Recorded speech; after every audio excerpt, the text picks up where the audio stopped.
நன்றி பலி உமக்கே. கரங்களை உயர எழுத்து நன்றியே இயேசுவே, நன்றி பலி உமக்கே. அப்படியாக கடவுது ஆண்டவரே, அப்படியாக கடவுது. இயேசுவின் மூலம் எங்கள் துதிகளை ஏறெடுக்கிறோம் நல்ல பிதாவே. உட்காரலாம். தெளிவு பேசும்போது எச்சரிக்கை என்கிற காரியத்தை குறித்து பேசும்படியாக ஆண்டவர் என்னை பாரப்படுத்தினார். உடனே என்னுடைய பேப்பரில் எழுதி வைத்து விட்டேன். நான் டெவலப் பண்ணுறதுக்கு நேரமே இல்லை. ஆண்டவர் சொல்லிவிட்டார் எச்சரிக்கைங்கிற வார்த்தை. அதை தியானித்து கொண்டிருந்தேன். போகும்போதும் வரும்போதும் பிரயாணம் பண்ணும்போதும் ஆண்டவரே இதை குறித்து என்னெல்லாம் சொல்ல வேண்டும் என்று வாஞ்சிக்கிறீர் என்று நான் அதற்கு உருவம் கொடுக்க முடியாமல் இருந்தேன். தேவன் இந்த காலையில் என்னை எழுப்பி அதற்கு ஒரு உருவம் கொடுக்கத்தக்கதாக உதவி செய்தனால இன்றைக்கு காலையிலையும் இன்றைக்கு சாயங்காலமும் நாளை காலையிலையும் நாளைக்கு சாயங்காலமும் 4 செய்திகளை நான் உங்கள் மத்தியில் கொண்டு வருவதற்கு வாஞ்சிக்கிறேன். பக்கத்தில் உட்காந்து கைப்பிடிச்சுக்க. எச்சரிக்கை. நீங்கள் பார்த்துருக்கீங்களா? எச்சரிக்கைன்னு போர்டு போடும்போது எங்கேயாவது எச்சரிக்கைன்னு போடுன்னா இப்போ தமிழில் இங்கே பார்த்துருக்க மாட்டீங்க. எச்சரிக்கைங்கிற போர்டு போடும்போது ஒரு மண்டை ஓடு போட்டிருப்பான், 2 எலும்பு போட்டிருப்பான். பார்த்துருக்கீங்கல்ல? என்ன அர்த்தம்? மீறாத. அல்லேலூயா. அங்கே எலக்ட்ரிக்கல் லைன் இருக்குன்னா அங்கே போட்டிருப்பான், அதாவது இந்த கோட்டை தாண்டாத. நான் பல வருடங்களுக்கு முன்னதாக ஜெர்மன் போயிருக்கும்போது எனக்கு ரொம்ப ஆசை ஈஸ்ட் ஜெர்மனிக்கு போகணும். அப்போ ஈஸ்ட் ஜெர்மனி வெஸ்ட் ஜெர்மனி ரெண்டும் பிரிஞ்சு கிடந்தது. East Germany West Germany. East Germany communist rule இருந்தது. வெஸ்ட் ஜெர்மனியில் ஆண்கள் ரொம்ப சந்தோஷமாக மகிழ்ச்சியாக நிறைய காசோடு இருப்பாங்க. அந்த நாட்டில், அதாவது ஆண்டவருடைய ராஜ்யத்தை போகக்கூடாத ஒரு நாட்டில் கால் வைக்கணும்னு ரொம்ப ஆசை. அப்போ நான் ஹேனோவரில் ஒரு நாள் தங்கி இருக்கும்போது அங்கே ஒரு அட்வொகேட் இருந்தாங்க. அவங்களுடைய கட்டடத்தில் தான் அந்த இன்டர்மிஷன் ஆஃபீஸ் இருந்தது. அவங்கள ஒரு நாள் சொன்னாங்க, இவங்க பேர் கிறிஸ்டினா பாட்டல், இவங்களை தெரிஞ்சுக்கணுங்கன்ட்டு. நான் சொன்னேன், கிறிஸ்டினா எனக்கு ஒரே ஒரு காரியம், நீ வக்கீல், அதனால் நீ என் கூட வந்து ஒரு காரியம் செய்யணும். என்ன காரியம் சொல்லணும் ஜெபக்குமார்? எனக்கு இந்த பார்டரை கொஞ்சம் காட்டு. பிரதர் அழகேந்தனும் சிஸ்டர் ஜீவாட்டையும் கேளுங்க. அங்கே ஒரு பெரிய பார்டர் உண்டு. பெர்லினில் பெரிய சுவரை கட்டி வச்சுருந்தாங்க. மற்றதெல்லாம் பெரிய இரும்பு கம்பியில் பெரிய பள்ளி போட்டு அதில் போர்டு போட்டிருப்பாங்க, வராதே பக்கத்தில் வராதே, டேஞ்சர் டேஞ்சர் டேஞ்சர். பிரிக்கிற அந்த காரியத்தை உணர்த்து வைப்பதற்காக செஞ்சுருப்பாங்க.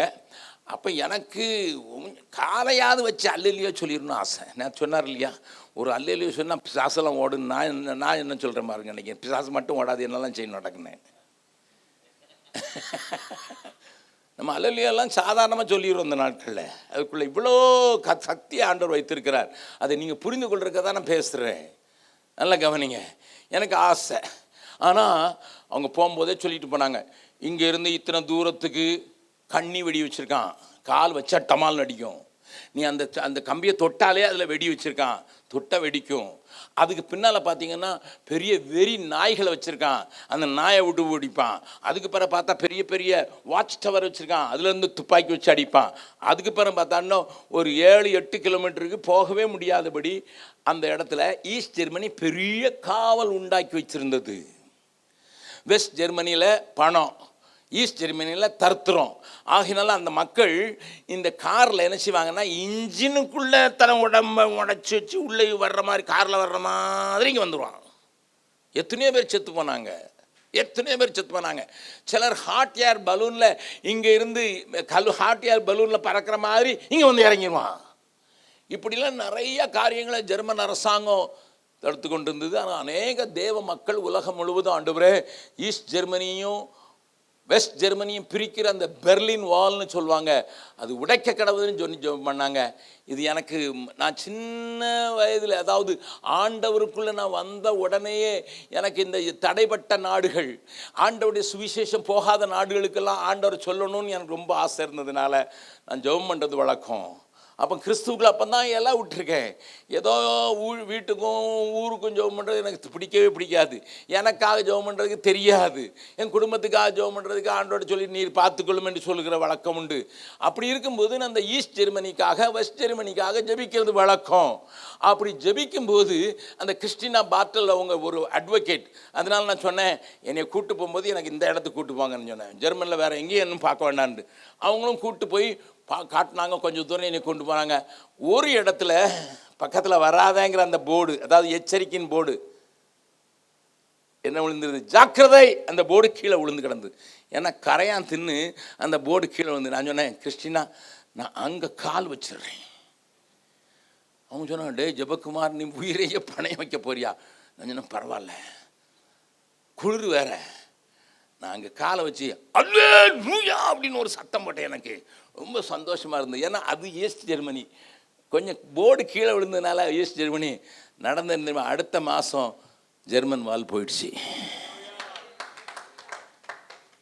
குருவிக்கார பணம்பழம் விழுந்தது தான். ஆனால் எனக்கு அதில் பங்கு இருக்குது. எனக்கு ஆசைலாம் ஆண்டவரே நான் யூரோப் போனேன்னா அந்த பிரிவினையின் சுவர்கள்லாம் உடைக்கப்படட்டும், சபைகளுக்குள்ளே உண்டாகட்டும் ஆண்டவரே என்கிற ஆசை உண்டு.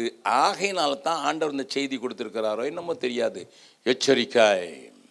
ஐ will never forget that sign. அந்த சைன் வீழ விழுந்துன்னா அப்போ எச்சரிக்கை என்று சொன்ன அந்த வார்த்தையை வைத்துக்கொண்டு நான் உங்களோடு கூட இன்றைக்கு காலையிலையும் இன்றைக்கு சாயங்காலமும் நாளைக்கு சாயங்காலமும் உங்களோடு பேச, சண்டே வேறு செய்தி உங்களோடு கூட பேச விரும்புகிறேன். தேவன் உங்களோடு கூட இடைப்படுவார் என்று விசுவாசிக்கிறேன். மறுபடியும் சொல்கிறேன், எச்சரிக்கை என்ன சொன்னால் எல்லையை மீறாதே, பக்கத்தில் வராத. ஆமாம், இந்த எச்சரிக்கை என்கிற வார்த்தை இத்தனை பயங்கரமான வார்த்தையாக இருக்கும்போது வேதம் நமக்கு ஆவிக்குரிய வாழ்க்கையை குறித்து சொல்வதற்கான காரணங்களை உங்களுக்கு சொல்லி அதனுடைய இடங்களை உங்களுக்கு காண்பித்து கொடுத்து உங்களை அதற்குரிய நல்ல தரோ ஸ்டடி எடுக்க வேண்டும் என்று விரும்புகிறேன். இது வேத பாடகத்துக்காக உண்டாக்கப்பட்ட முகாம் என்கிறபடினால உங்களுக்கு அப்படிப்பட்ட ஒரு பாடத்தை சொல்லிக் கொடுத்தால் நலமாக இருக்கும் என்று சொல்லி நான் அதை தேவன் தந்ததினாலே நான் உங்களோடு கூட பேசுகிறேன். நீங்கள் ஏற்றுக்கொள்ள மனதானால் என்னுடைய பொறுப்பு உங்களுக்கு சொல்ல வேண்டியது. நல்லா கவனிங்க. அதை அருமையாக பாடல் வேளையில் பிரதர் வெஸ்லி உங்களிடத்தில் அதை சொன்னார். முதல் பாடலே அதுதான், இழந்து போகாதபடிக்கு எச்சரிக்கையாயிரு என்று சொன்னார். அதை அவர் சொல்லும்போது ஒரு வசனத்தை அது திருப்புங்கள் பார்க்கலாம். 1 கொரிந்தியர் 10வது அதிகாரம், 1 கொரிந்தியர் 10வது அதிகாரத்தில் அதை குறித்து எழுதப்பட்ட 2 வசனங்களை வாசிக்க போகிறோம். வாசிக்கலாம். 11வது 12வது வசனத்தை வாசிக்கலாம். இவைகள் எல்லாம் திருஷ்டாந்தங்களாக அவர்களுக்கு சம்பவித்தது உலகத்தின் முடிவு காலத்தில் உள்ள நமக்கு. நல்லா கவனிங்க. உலகத்தின் முடிவு காலத்தில் உள்ள நமக்கு எச்சரிப்பு உண்டாகும்படி எழுதப்பட்டும் இருக்கிறது. எச்சரிப்பு உண்டாகும்படிக்கு எழுதப்பட்டும் இருக்கிறது. இப்படி இருக்க தன்னை நிற்கிறவன் என்று எண்ணுகிறவன் விழாதபடிக்கு எச்சரிக்கையாய் கிடக்கிற இந்த 12வது வசனத்தை தான் பிரதர் வெஸ்லி அவர் பாடல்ல நடத்தும் போது உங்களுக்கு காண்பித்தார். ஆனால் அதுக்கு முந்தின வசனத்தில் இதனுடைய விளக்கத்தை பார்க்கிறோம். என்ன சொல்லி இருக்கிறது? இவைகள் எல்லாம் அங்கே பவுல் அங்கே எழுதப்பட்டிருக்க அந்த வார்த்தைகளை பார்த்தீர்கள் என்றால் இஸ்ரவேல் பித்திரர்களுக்கு சம்பவித்தவைகள் எல்லாம் திருஷ்டாந்தங்களாக அவர்களுக்கு, இஸ்ரவேல் புத்திரருக்கு சம்பவித்தது. உலகத்தின் முடிவு காலத்தில் உள்ள நமக்கு எச்சரிப்புண்டாகும்படி எழுதப்பட்டும் இருக்கிறது. நன்றாய் கவனிங்கள். தேவன் உங்களோடு கூட இடைபெறுவார் என்று நான் பூரணமாக நம்புகிறேன். அந்த செய்தி அங்கே அவர்களுக்கு நடந்ததை காண்பித்து எனக்கும் உங்களுக்கும் இந்த நாட்களில், அதுவும் உலகத்தின் முடிவு காலத்தில் இருக்கிற நமக்கு எச்சரிப்பு உண்டாகும்படியாக எழுதப்பட்ட அந்த செய்தியை நீங்கள் புரிந்து கொண்டால் நலமாயிருக்கும். பழைய ஏற்பாடு ஏன் நாம் வாசிக்கிறோம்? சில பிரசங்கிகள் யூடியூப்ல எப்படி சொல்லுவதை கேட்பீங்க. எங்களுக்கு பழைய ஏற்பாடெல்லாம் தேவையில்லை, அது பழைய பிரமாணம், நாங்கள் புதிய உடன்படிக்கைக்காரர்கள் என்று சொல்கிறதை இந்த நாட்களில் அதிகமாக அழுத்தி பேசுகிற ஒரு கூட்டம் இருக்கிறது. அவர்களுக்கு அறிவு இல்லை என்று நான் தைரியமாக சொல்லுவேன். ஏனென்றால் என் வேதம் சொல்லுகிற ஸ்டடி எடுக்கிற அப்படின்னால இது தெரிந்திருக்கும், தெரியாதவர்களுக்கும் இதை சேர்த்து சொல்கிறேன். வேதத்தில் ஒரு காரியத்தை நீங்கள் புரிந்து கொள்ள வேண்டும். வாசிக்கலாம். மத்தேயு எழுதின சுவிசேஷம் 13வது அதிகாரம்.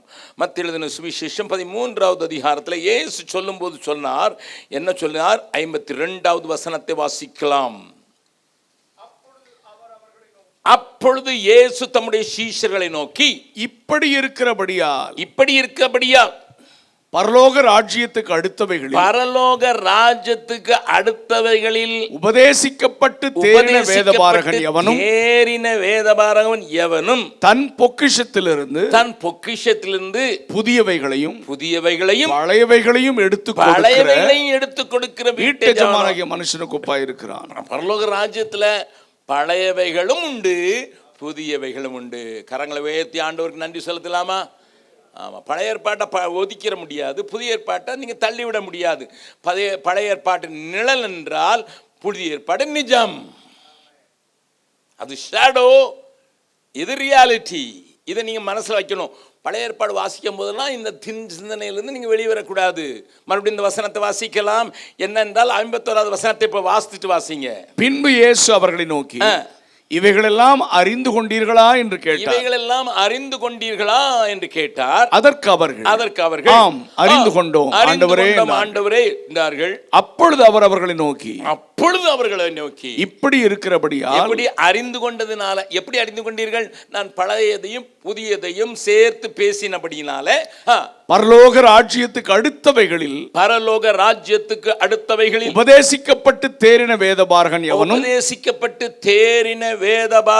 எவனும் தன் பொக்கிஷத்திலிருந்து புதியவைகளையும் பழையவைகளையும் எடுத்து கொடுக்கிற வீட்டெஜமானாகிய மனுஷனுக்கு ஒப்பாயிருக்கிறான். அப்ப பழைய ஏற்பாடு நமக்கு பொக்கிஷமே. எல்லாரும் சொல்லுங்க பார்க்கலாம். பழைய ஏற்பாடு நமக்கு பொக்கிஷமே. பழைய ஏற்பாடு நம்ம பொக்கிஷம். இது நிறைய பேருக்கு தெரியல. பொக்கிஷம் அது இருக்குது. விளங்கலைன்னா இவன் விளங்கலன்னு சொல்லிட்டு போகணும். மார்ட்டின் லூத்தர் என்கிற பெரிய பரிசுத்தவான் ஜெர்மனியில் தோன்றி உலகம் முழுவதும் இருளுக்குள் கடந்த சபையை வெளிச்சத்துக்கு கொண்டு வருவதற்கு உபயோகப்படுத்தப்பட்ட அந்த மார்ட்டின் லூத்தர் சொன்னார், வெளிப்படுத்தின விசேஷம் ஒரு பைத்தியகாரம் புஸ்தகம்ட்டு. அவருக்கு அந்த நாளில் விளங்கலை. இப்போ நம்ம வெளிப்படுத்தின விசேஷம் விளங்குது. அன்னைக்கு அவருக்கு விளங்கலை 1500வது வருஷத்தில். ஆக விளக்கம் தெரியாவிட்டால் சத்தம் கட்டாமல் இருக்கணும்.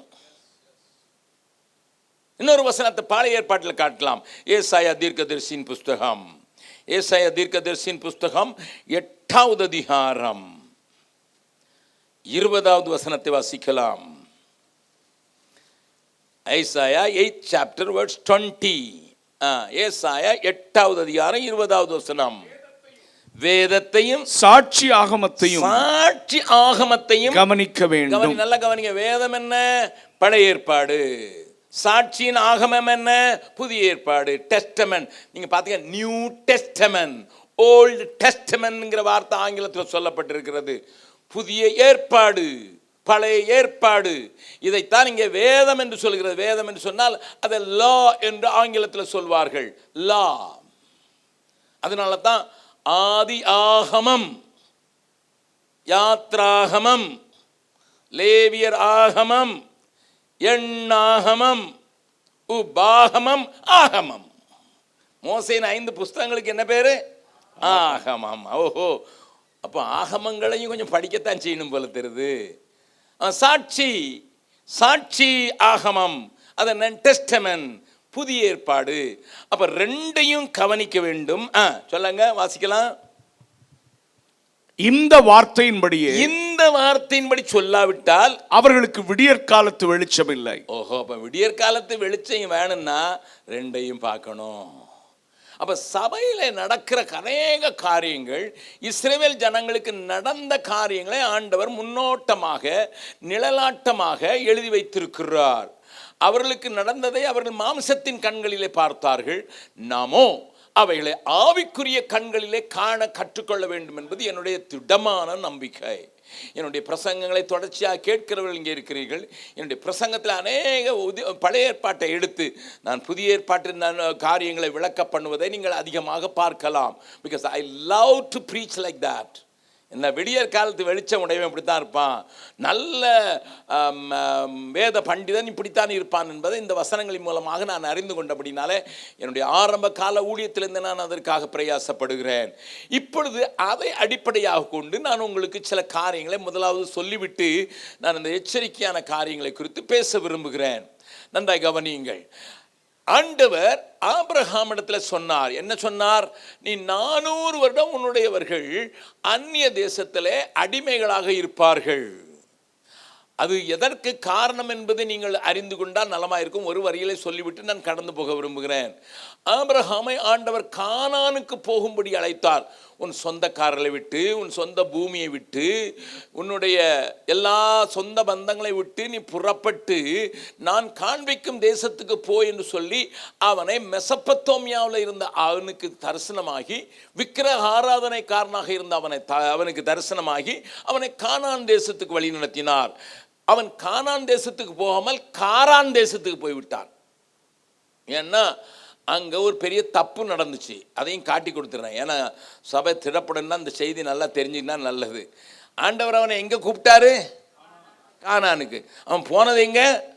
காரான். நல்லா பக்கத்தில் கொஞ்சம் சொல்லுங்க. உங்களை கூட அப்படித்தான் கூப்பிடுற இடத்துக்கு போக மாட்டீங்க. சொல்லுங்க சொல்லுங்க சொல்லுங்க. அது ஒன்று போல தான் இருக்குது பிரதர். காரான் இது கானான், அவ்வளோதானே, என்ன பெரிய வித்தியாசம் அப்படின்னு சொல்லுவீங்க. காரணத்தை காட்டி கொடுக்குறேன். வாசிக்கலாம். ஆதியாகமம் 11வது அதிகாரம். ஆதியாகமம் 11வது அதிகாரம். ஆண்டவர் அவனுக்கு சொன்ன ஊர் என்னது? கானான். இப்பொழுது நடக்கிற காரியத்தை காட்டி கொடுங்கள். 31வது வசனம். தேராகு அதாவது ஆபிரகாமுடைய அப்பா தன் குமாரனாகிய ஆபிரகாமையும் ஆரானுடைய குமாரனும், அதாவது அவனுக்கு இன்னொரு பிள்ளை இருந்தான், அவன் பேர் ஆரான். ஆரானுடைய குமாரன் தன் பேரனுமாயிருந்த லோத்தையும், அதாவது ஆரானுக்கு பிறந்த லோத்தையும், தன் குமாரன் ஆபிரகாமுடைய மனைவியாகிய தன் மருமகள் சாராயையும் அழைத்துக் கொண்டு அவர்களுடனே ஊர் என்கிற கல்தேயருடைய பட்டணத்தை விட்டு கானான் தேசத்துக்கு போக புறப்பட்டான். கானான் தேசத்துக்கு போக தான் புறப்பட்டாங்க. இப்ப யாரு புறப்பட்டான்னு சொல்லி இருக்குது? தேராகு. யார கூப்பிட்டாரு? ஆபிரகாம் அப்பா லீடர்ஷிப் எடுத்துட்டாரு. பெரிய மனுஷன் இருக்காப்பா, அவர் பின்னால் போவோம். ஹலோ, குடும்பத்தில் பெரியவர் இருக்கார், அவர் பின்னால் போயிடுவோம் அப்படிங்கிற அந்த எண்ணம் வந்ததுனால அப்பா நடத்த ஆரம்பித்தார். லீடர்ஷிப் யாருக்கு கொடுக்கப்பட்டது? ஆபிரகாமுக்கு. எடுத்துக்கொண்டது யாரு? தேராகு. எங்க போக புறப்பட்டாங்க? கானானுக்கு. ஆனா அடுத்த வசனம் சொல்லி, அவர்கள் ஆரான் மட்டும் வந்தபோது அங்கே இருந்து விட்டார்கள்.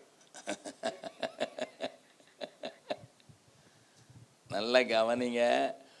வழியிலே பிரேக் போட்டாச்சு. எது வரைக்கும் பிரேக் போட்டாச்சு? வாசிக்கலாம். தேராகுடைய ஆயுசு நாட்கள் 250 வருஷம். தேராகு ஆரானிலே மரித்தான். அதுக்கு பிறகு 12வது அதிகாரம் 1ஆம் வசனம். கர்த்தர் ஆபிரகாமை நோக்கி. ஆமா, ஆபிரகாம்ட்ட அது வரைக்கும் பேச முடியல. இந்த கிழடு கடந்து இடையில கடந்துருக்கு. முதல்ல மெசொப்பொத்தேமியால மகிமையின் தேவன் அவருக்கு காட்சி அளித்தார். ஆனால் தேராகு இப்போ லீடர்ஷிப்பை கையில் எடுத்துட்டாரு. எடுத்துக்கிட்டு நடக்கும்போது எல்லாம் நான் தேராகு சொன்ன முடியும். தேராகு இப்போ லீட் பண்ணுறது முடியாமல் அங்கே மறிக்கிறது வரைக்கும் காத்து கொண்டிருக்க வேண்டியிருந்தது. அதற்கு பிறகு ஆண்டவர் ரீகன்ஃபர்மேஷன் ரிவ்யூ பண்றாரு தன்னுடைய அழைப்பை. அதுதான் 12வது அதிகாரத்தில் சொல்லப்பட்டு இருக்கிறது. இன்னைக்கு சபைகளுக்குள்ளே அநேக காரியங்களை நடக்கிற, நான் இங்கே உள்ள சபையை மட்டும் பேசவில்லை, எல்லா சபைகளையும் குறித்து பேசுகிறேன். I could see that many times this is a danger. என் கூட மிஷினரியா நிறைய பேர் வர்றாங்க. ஆனால் திடீர்னு அவங்களுக்கு ஏற்படுகிற ஒரு பெரிய காரியம், அவங்க அப்பா அம்மா அங்கே வயசானவங்க சொல்லுவாங்க, ஆமாம் நாங்கள் சாகுறோம், எங்களை பார்க்க மாட்டார், எவரையோ தேடி போயிட்டாரோம் வட இந்தியாவுக்கு. அந்த பிள்ளைங்க அழுதுகிட்டே வரும், எங்கள் அப்பா அங்கேருந்து சொல்கிறேன். நான் சொல்ல கூட வச்சிங்க. அவங்க சொல்கிறாங்க, இங்கே வந்து குளிருக்குள்ளே எவன் சாவான்? வடநாட்டில் குளிர் உண்டு. இங்கே யாருக்கிட்டையும் பேச முடியல. இங்கே பழைய கதையெல்லாம் யார்கிட்ட பேசுறது? ஹிந்தி தெரியாது. உங்களுக்கு அந்த ப்ராப்ளம் உண்டு இல்லை, வர மாட்டேங்குது. விசா கூப்பிட்டு இல்லை, நீங்கள் பிளேன் ஸ்பெஷல் பிளேன் அனுப்பினாலும் வர மாட்டேங்குது. எனக்கு கதை அடிக்கிறதுக்கு ஆள் வேணும். பிளேன் லோடுக்கு ஆளை கூட்டா வருவேன். அதாவது அவங்களோட படித்தவங்க, அவங்களோட ஆடினவங்க, அவங்களோட பாண்டி விளையாடினவங்க, அவங்களோட கபடி விளையாடினவங்கலாம் பக்கத்தில் இருக்கணும். அப்போ தான் என்ன அண்ணே அன்னைக்கு நீங்கள் தோத்துட்டீங்களான்னுட்டு அந்த இதுக்கு இருக்கிறதுக்காக வர மாட்டேங்கிறான். There is a big struggle with many missionaries. அப்படி இருக்கிற நேரத்தில் ஆபிரகாம் ஆண்டவர் மறுபடியும் அவனை கானானுக்கு கொண்டு வருகிறார். வாசிக்கலாம் 12வது அதிகாரம் 7வது வசனம். கர்த்தர் ஆபிரகாமுக்கு தரிசனமாகி உன் சந்ததிக்கு இந்த தேசத்தை கொடுப்பேன் என்றார். கானானுக்கு வந்திருக்காங்க. 6வது வசனத்தில் கானான் தேசத்தில் சேர்ந்தார்கள். கானான் தேசத்தில் சேர்ந்த போது அங்கே கானானியர் அத்தேசத்தில் இருந்தார்கள். 6வது வசனத்தில் இருக்குது. 7வது வசனத்தில் தரிசனமாகி இந்த தேசம். அப்போ ஆபிரகாம் போய் சேர்ந்த போது கானான் தேசத்தினுடைய நிலைமை என்ன? கானான் தேசம், சாதாரண கானான் தேசம். இப்போ ஆனால் இஸ்ரவேல் பித்திரர்களுக்கு ஆண்டவர் சொன்ன வாக்குத்தத்தம் என்ன? அப்போ பாலும் தேனும் ஓட வைக்கிற வேலை யார் வேலை? அதுக்கு ஒரு ஆள் வேணும்ல. ஆண்டவர் பார்த்தார். அதனால ஆபிரகாம அங்கிருந்து 400 வருஷம் எகிப்துக்கு கொண்டு போய் வச்சு அதுக்குள்ள இந்த கானானியரை வச்சு இது செழிப்பான தேசமாக்குறது தேவனுடைய திட்டமாக இருந்தது. ஆபிரகாமுக்கு தெரியாது. எதுக்கு ஐயா என் பிள்ளைங்க அடிமையா போட்டோம்ப்பா. God has got a bigger plan. உன் பிள்ளைங்களுக்கு கானானை கொடுக்கணும்னா வெறும் கானானை நான் கொடுக்க மாட்டேன், பாலும் தேனும் ஓடுகிற கானானை கொடுப்பேன். மிகுந்த பொருட்களோடு வருவார்கள். அப்போ பணத்தெல்லாம் கொடுத்து தேவையானதெல்லாம் கொடுத்து அங்கிருந்து கொண்டு வருவதற்காக ஆண்டவர் அவர்களை 400 வருடங்கள் எகிப்துக்கு அனுப்பினார். நல்லா கவனிங்க. எதற்காக என்று கேட்டால், இன்றைக்கு சபைக்கு விளங்க வேண்டும். நீ ஒரு காலத்தில் பார்வோனுடைய ஆதிக்கத்தில் இருந்தா. You are under Satan. நீ சாத்தானுக்கு அடிமையாய், சாத்தானுக்கு கொத்தடிமையாய், சாத்தானுக்காக வேலை செய்கிறவனாய் நீ எகிப்திலே பாவ சேற்றிலே நீ மாட்டிக்கொண்டிருந்தாய். இதை சபை புரிந்து கொள்வதற்காக யாரிடத்தில் இந்த டிராமா போட்டார் ஆண்டவர்? சொல்லுங்க. என்ன ஒருபடியே பார்க்குறீங்க? அவர் சொன்ன மாதிரியே சொல்லு.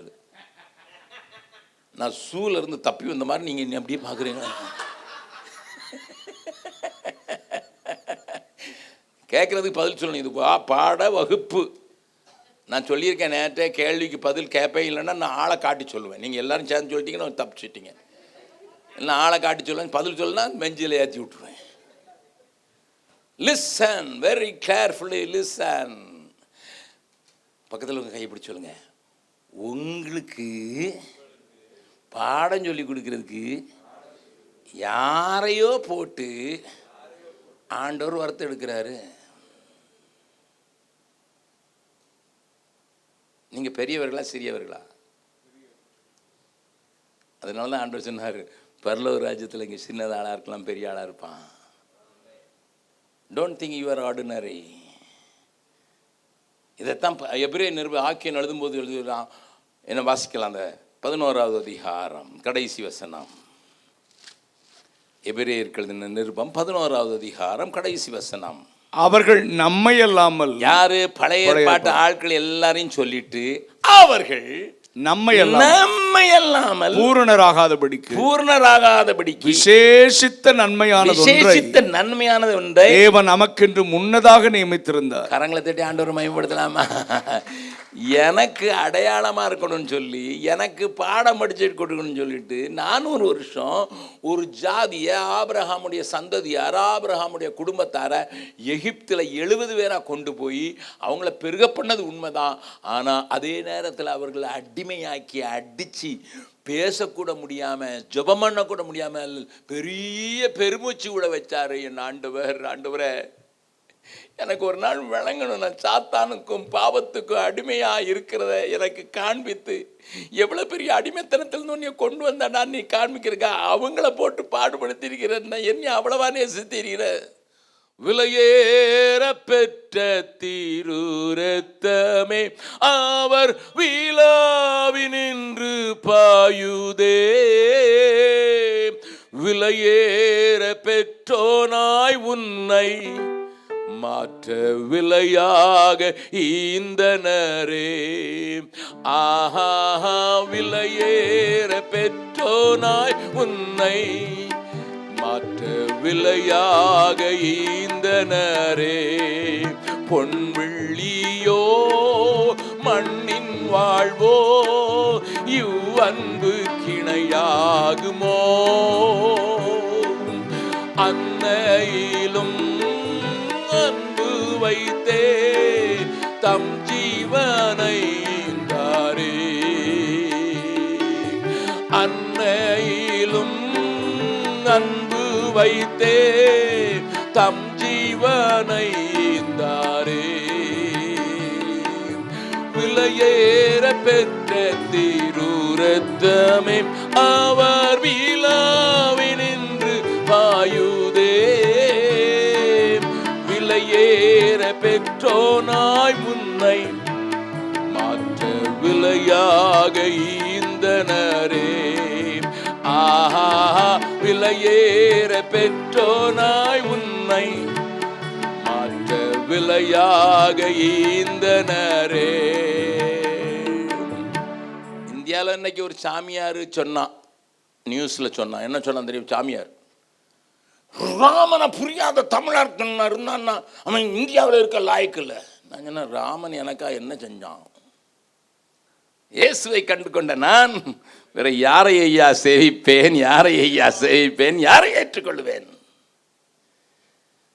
ஏன் இதை சொல்றேன்னா, என் ஆண்டவர் எனக்கு மீட்கும் செய்தியை கண்டு வருவதற்கு இத்தனை பெரிய திட்டத்தை இத்தனை வருடங்களுக்கு முன்னதாக ஒரு ஜாதியை கையை பிடிச்சி அடிமையை வச்சு அவங்கள மோசையை கொண்டு விடுதலையாக்கி செங்கடலை கடக்க வச்சு வனாந்தரத்தை கடக்க வச்சு கானானுக்குள்ளே கொண்டு வந்து வச்சது எனக்கு பாடம் சொல்லி கொடுக்கறது தான். ஹவ் ப்ரெசியஸ் ஐ ஆம். என்ன எத்தனை விலையேற பெற்றவன் யா! என் ஆண்டோடைய பார்வையில் நான் எத்தனை விலையேற பெற்றவன் யோசித்து பார்த்துருக்கீங்களா?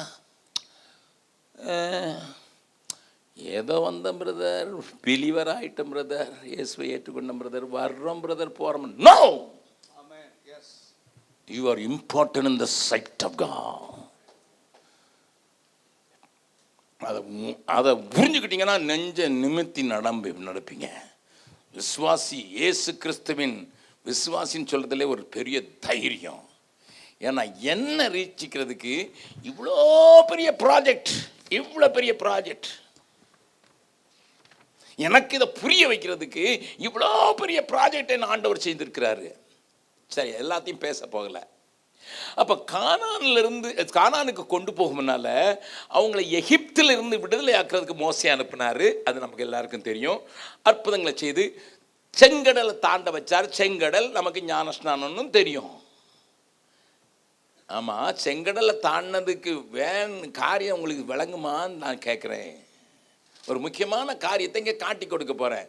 திருப்புங்கள் யாத்திராகமம். யாத்திராகமங்களின் புஸ்தகம் 13வது அதிகாரம் 17வது வசனத்தை வாசிக்க போகிறோம்.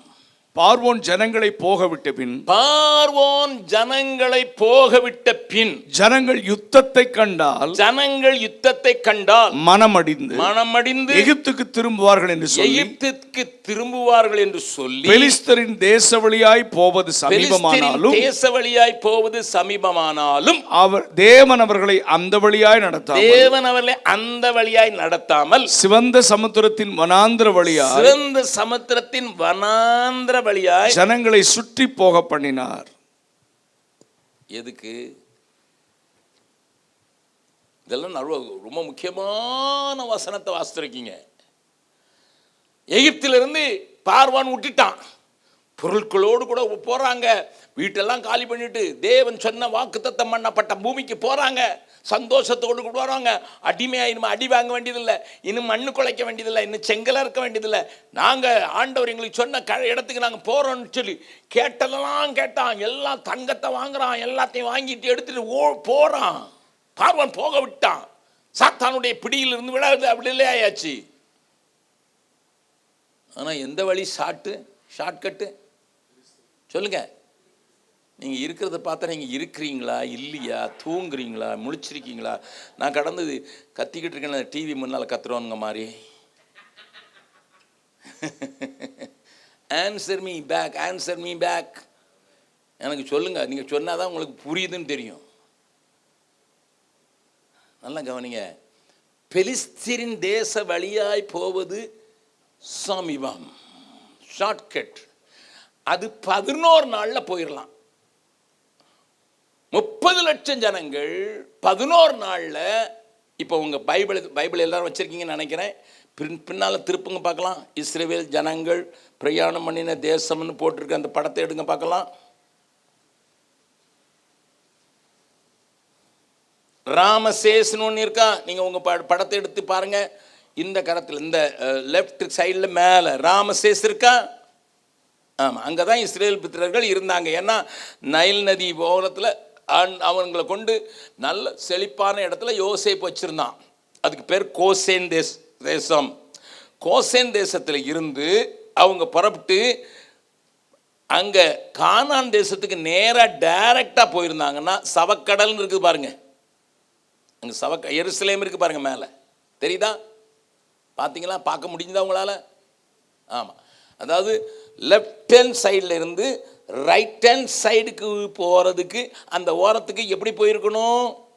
பெலிஸ்தீரின் தேசம் வழியாக போயிருக்கணும். அப்போ அங்கே பார்த்தீங்கன்னா அப்படி நேராக போயிருந்தாங்கன்னா இடையில கடல் வந்திருக்காது. முதல்ல கடல் கிடையாது, சமவெளியாகவே போயிருப்பாங்க. நம்பர் 1. நம்பர் 2, சாப்பாட்டுக்கு குறைவே இருந்திருக்காது. ஏன்னா சமுத்திர வழியாக போகும்போதே மீனை பிடிச்சி சாப்பிட்டு போயிருக்கலாம். டெய்லி மீன் சாப்பிட்டுக்கலாம். காடைகளும் சமுத்திரத்தில் தான் வந்ததுன்னு சொல்லி இருக்குது. சமுத்திரத்திலேருந்து காற்று வந்தது, காடை வந்ததுன்ட்டு. அப்போ காடைகளும் கிடைச்சிருக்கும், சாப்பாட்டுக்கு குறைஞ்சிருக்காது. அந்த அந்த அந்த சமபூமி பார்த்தீங்கன்னா அங்கே நிறைய பேரிச்சம்பழங்கள் உண்டு. ஆகையினால தண்ணிக்கு குறைச்சல்ல. கடற்கரை காற்றை வாங்கி குடிச்சுக்கிட்டே போயிருக்கலாம். சூடு தெரியாது, குளிர் தெரியாது, நல்ல நிழல் இருந்திருக்கும். அது மாதிரி வழியும் ஷார்ட்கட்டு. 11 நாளில் போயிடலாம். நல்லா கவனிங்க. ஆனால் நீங்கள் 13வது அதிகாரத்தில் வாசித்தீங்க. என்ன வாசித்தீங்க? அது சமீபமாயினும் அந்த வழியாய் நடத்தாமல் சுற்றி போக பண்ணினார். பக்கத்தில் கையை பிடிச்சி கண்ணை பார்த்து சொல்லுங்க பார்க்கலாம். உங்களை சுற்றி போக பண்ணுகிற ஆண்டவர். நமக்கு எல்லாருக்கும் தூக்கி சுமக்கிற ஆண்டவரை தெரியும். சுற்றி போக பண்ணுற ஷார்ட்கட்டாக கூட்டிகிட்டு போயா 11 நாளில். இந்த வழியா எத்தனை நாள்? 40 நாள். எந்த வழி? சமுத்திரம் ஒன்று. நம்பர் 1 சமுத்திரம். அதுக்கு பிறகு வனாந்திரம். வனாந்திரத்தில் சாப்பாடு கிடைச்சா நீங்கள் சவுதி அரேபியா போய் பார்த்தா தெரியும். ஊர் செடி முளைச்சிருந்தனா இவ்வளோ தான் இருக்கும். அதுக்கு மேலே அங்கே ஒன்றும் மரம்லாம் பெரிய மரம்லாம் ஒன்றும் கிடையாது.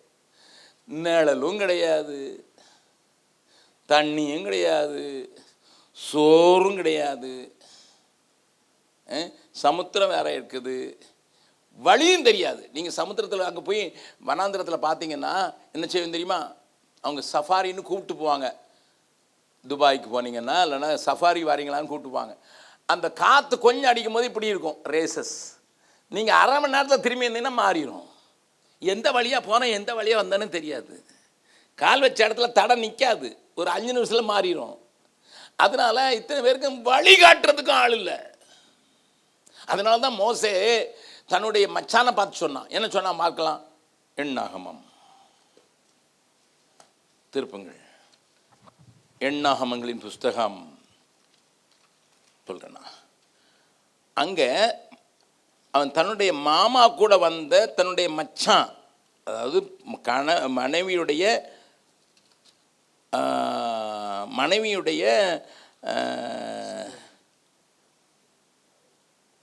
சகோதரன், மனைவியினுடைய சகோதரனை பார்த்து என்ன சொன்னா, எப்பா எங்களுக்கு நீ உனக்கு வனாந்திரத்தின் வழியெல்லாம் தெரியும்டா, நீ எங்கள் கூட இருந்தீன்னா எனக்கு வழியாக இருப்ப, கண் போல் இருப்பப்பா, எங்கள் கூட இருன்னு சொல்கிற அந்த காட்சியை அங்கே நீங்கள் பார்க்கலாம்.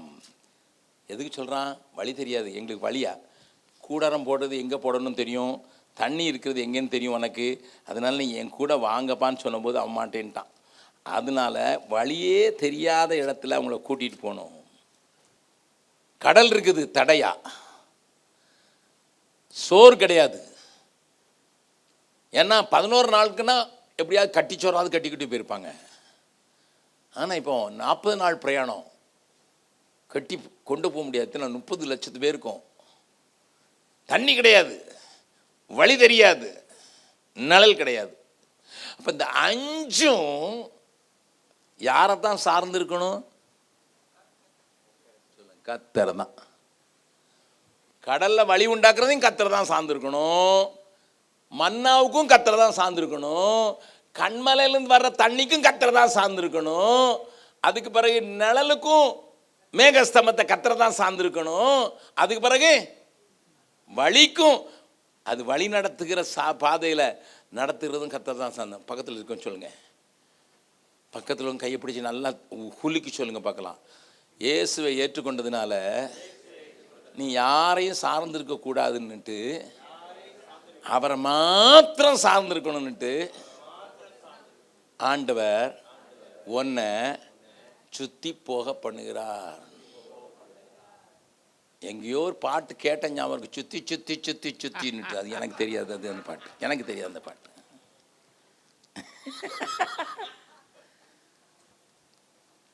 God never takes his people through a easy road.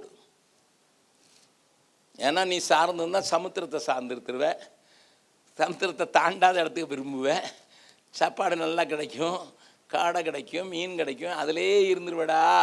அதனால நீ அப்படி வழியில் கூப்பிட்டு போக மாட்டேன்ப்பா. கானானுக்கு போகணுன்னா நான் இந்த வழியாக தான் கூட்டிகிட்டு போவேன். நம்ம அடிக்கடி பாடுவோம்லவா, இந்த பாடலாமா? கர்த்தரை நம்பியே ஜீவிப்போம், கவலை கஷ்டங்கள் தீர்ந்திடும், கைவிடா காத்திடும் பரமனின் கரங்களை நாம் பற்றி கொள்வோம். கைவிடா காத்திடும் பரமனின் கரங்களை நாம் பற்றி கொள்வோம். எல்லாரும் பாடலாம். கர்த்தரை நம்பியே ஜீவிப்போம், கவலை கஷ்டங்கள் தீர்ந்திடும், கைவிடா காத்திடும் பரமனின் கரங்களை நாம் பற்றி கொள்வோம். கைவிடா காத்திடும் பரமனின் கரங்களை நாம் பற்றி கொள்வோம். ஜீவதேவன் பின் செல்லுவோம், ஜீவ ஒளிதனை கண்டடைவோம்.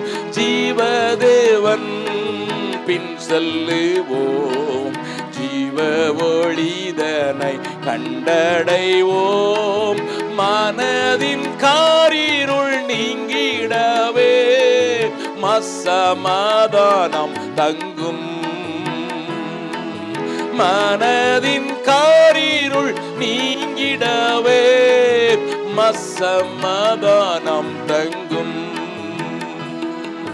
கர்த்தரை நம்பியே ஜீவிப்போம், கவலை கஷ்டங்கள் தீர்ந்திடும், கைவிடா காத்திடும் பரமனின் கரங்களை நாம் பற்றி கொள்வோம். கைவிடா காத்திடும் பரமனின் கரங்களை நாம் பற்றி கொள்வோம். நான் இப்போ ஒரு கேள்வி கேட்குறேன்.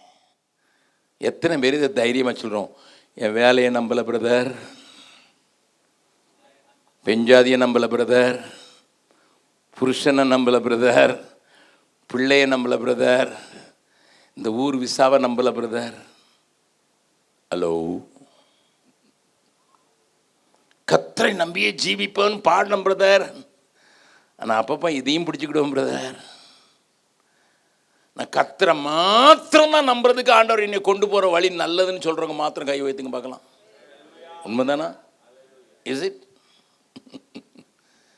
இது உங்களுக்கு நிறைய பேருக்கு தெரியும். நான் சொல்கிறேன், இந்த பிரசங்கத்தை யாரோ ஒருத்தர் புதியவங்க கேட்டாங்கன்னா புரியும்ட்டு. எனக்கு இன்சூரன்ஸ் இல்லை, ப்ராவிடன்ட் ஃபண்ட் இல்லை, எனக்கு சம்பளம் இல்லை.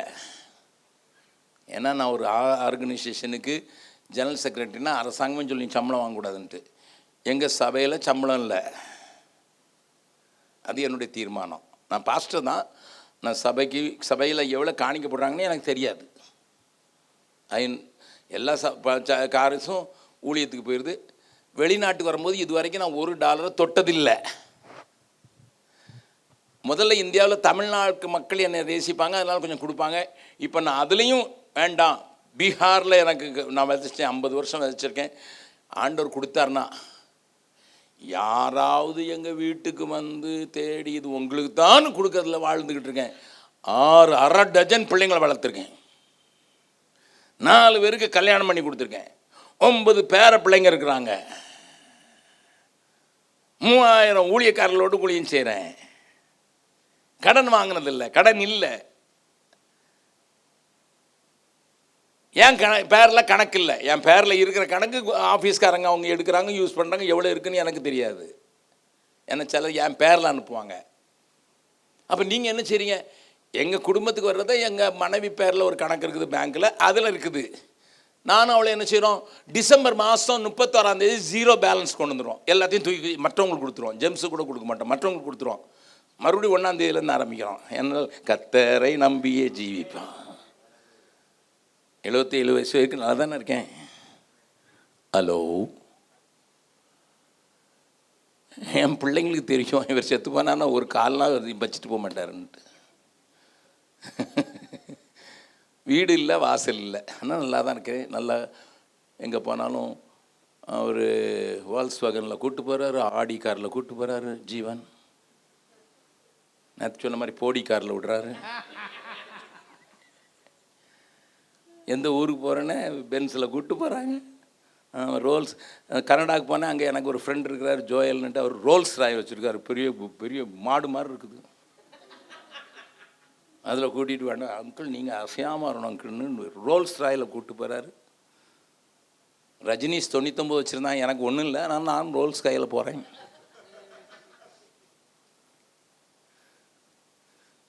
கர்த்தரை நம்பின வாழ முடியுமா? பிள்ளைங்களை வளர்க்க முடியுமா? பிள்ளைங்களை படிக்க வைக்க முடியுமா? எல்லாமே பார்த்துக்கொள்வீர், எல்லாமே பார்த்துக்கொள்வீர் ஐயா. எல்லாமே தைரியமாக சொல்ல முடியும். நான் பெருமைக்காக சொல்லலை, என் பிள்ளையை வச்சுக்கிட்டு சொல்கிறேன். அவங்க ஆசைப்பட்டது ஒன்றும் நான் வாங்கி கொடுத்ததில்லை. ஒரு மோட்டர் சைக்கிள் கூட வாங்கி கொடுத்ததில்லை. நோ. அதுக்காக என் பிள்ளைங்க இன்னும் அப்பேன் அப்படின்னு கேட்டாங்களா என்னைக்காவது? இந்த அப்பாவை தந்ததுக்காக சோத்திரன்னு சொல்கிறாங்க. நான் சந்தோஷமா இல்லையா? சந்தோஷமாக இருக்கேன். ஆனால் அது இல்லைன்னோ அது இல்லைன்னோ அது இல்லை, எல்லாம் இருக்கிற அவர் இருக்கிறார்ல. கர்த்தரின் மேய்ப்பராய் இருக்கிறார். நான் பக்கத்தில் கை பிடிச்சேன். கர்த்தரின் மேய்ப்பராய் இருக்கிறார், நான் திராட்சை. நான் உங்களை தைரியப்படுத்துகிறேன். உங்களுக்கு வேலை இருக்கக்கூடாதுன்னு சொல்லலை. உங்களை நம்பி சில பேங்க் பேலன்ஸ் இருக்கக்கூடாதுன்னு நான் சொல்லவே இல்லை. ஆனால் என் நம்பிக்கை அது மேலே வைக்கக்கூடாது, வைக்கவே கூடாது. ஏன்னா யோபு என்கிற பக்தன், சிலுவையை கண்டிராத யோபு என்கிற பக்தன் என்ன சொல்கிறான் பாருங்க, வாசிக்கலாம். யோபுவின் புஸ்தகம்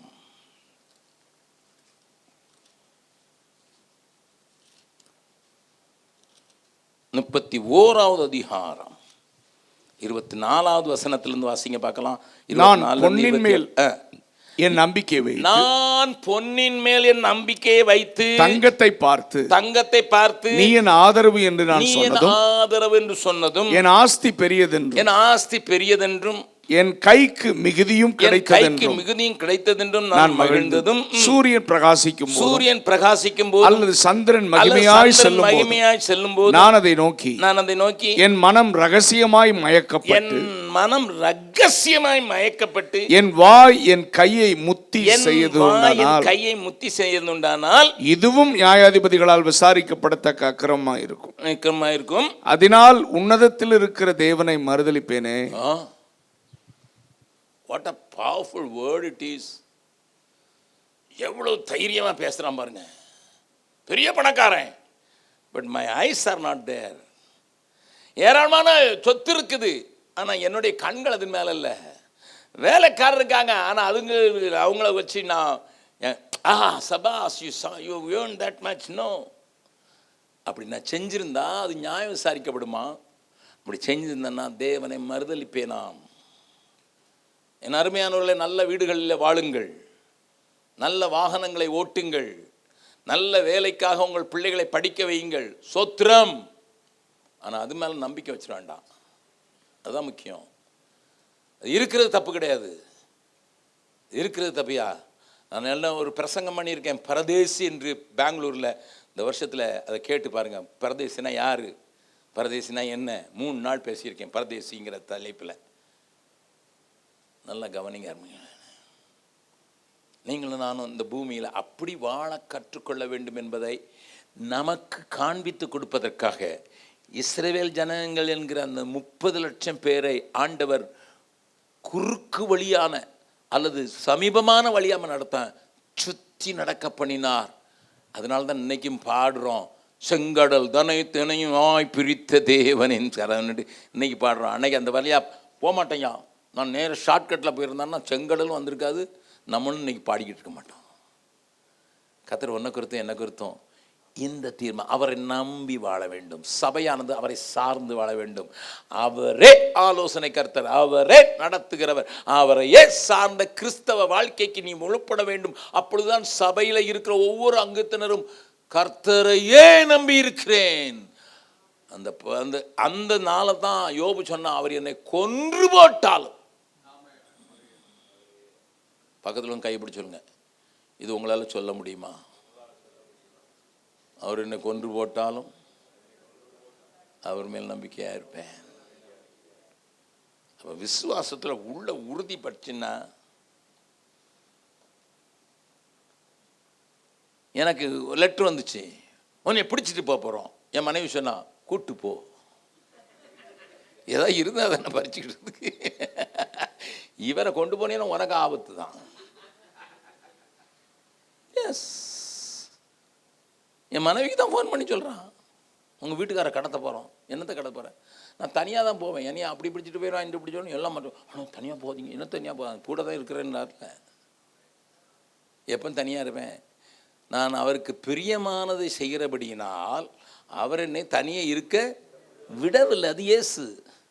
என்னுடைய வேலை அவருக்கு பிரியமானதை செய்யணும், அவருடைய வேலை என் கூட செக்யூரிட்டி கார்டு மாதிரி வரணும். ஃபினிஷ். கிறிஸ்தவ வாழ்க்கை எவ்வளோ ஈஸியான வாழ்க்கை பாருங்க, எவ்வளவு லகுவான வாழ்க்கை. பெருமூச்சை விட்டு கொஞ்சம் பேர் ஹார்ட் அட்டாக் வந்துட்டு. என்னை எங்கள் 2 டாக்டருங்க என்னை கொண்டு போய் வலுக்கட்டா, எங்கள் ஆஸ்பத்திரியில் இருக்கிற 2 டாக்டருங்க, அண்ணன் நீங்கள் போய் மறுபடியும் செக்கப் பண்ணுங்கண்ணே, ஏன்னா அவங்க 15 வருஷத்துக்கு முன்னால் ஒரு வியாதி வந்ததுன்னாலே அதுக்கு செக் பண்ணும், 6 மாதத்துக்கு ஒரு தடவை செக் பண்ணணும்னு சொன்னாங்க. நீங்கள் செக் பண்ணாமல் இருக்கீங்கன்னு சொல்லி வலுக்கட்டாயமே நீ பட்னாங்கிற இடத்துக்கு அனுப்புனாங்க.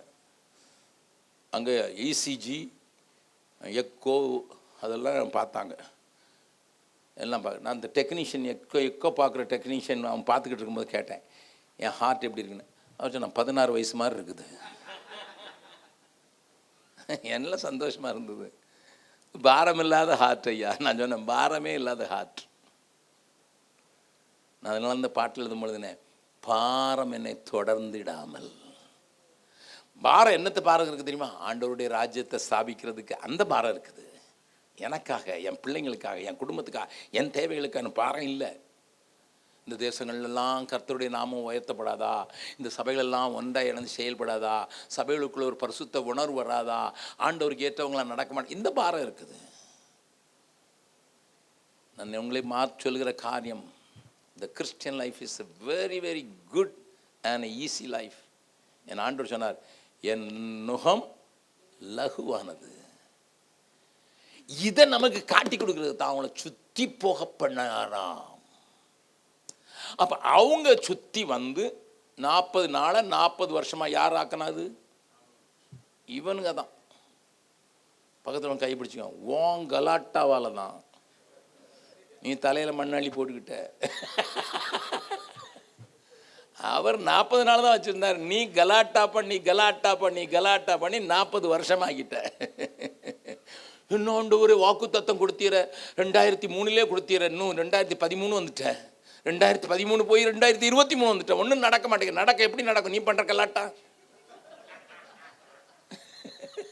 முறுமுறுப்பு, நீ பண்ற கல்ல. 2003 வாக்கு தத்தம் கொடுத்துட்டாரு. 2013 ஆச்சு. 2013 போய் 2023 ஆச்சு.